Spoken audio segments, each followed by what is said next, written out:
بسم اللہ الرحمن الرحیم۔ السلام علیکم ورحمۃ اللہ وبرکاتہ۔ نماز فجر کے بعد سب سے اچھا وظیفہ، یعنی کہ نماز فجر کے بعد یہ وظیفہ ضرور پڑھا کریں۔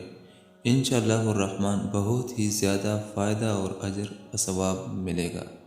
سیدنا عبداللہ ابن عمر بن العاص رضی اللہ تعالیٰ عنہ بیان کرتے ہیں کہ رسول اللہ صلی اللہ علیہ وآلہ وسلم نے فرمایا، جس نے ایک دن 200 بار یہ ذکر کیا، لا الہ الا اللہ وحدہ لا شریک لہ، لہ الملک ولہ الحمد وہو علی کل شیء قدیر، جس کا ترجمہ یہ ہے، اللہ کے سوا کوئی معبود نہیں، وہ اکیلا ہے، اس کا کوئی شریک نہیں، اس کی بادشاہت ہے اور ہر تعریف اس کے لیے ہے، اور وہ ہر چیز پر کامل قدرت رکھتا ہے۔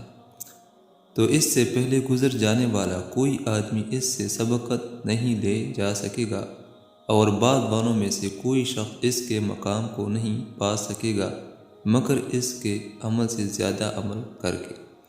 یعنی کہ حدیث شریف کا مطلب یہ ہے کہ اس شخص سے زیادہ اجر پانے والا کوئی شخص نہ آگے ہوگا اور نہ پیچھے، جس نے دن میں 200 مرتبہ یہ ذکر کیا اور یہ کلمات پڑھے۔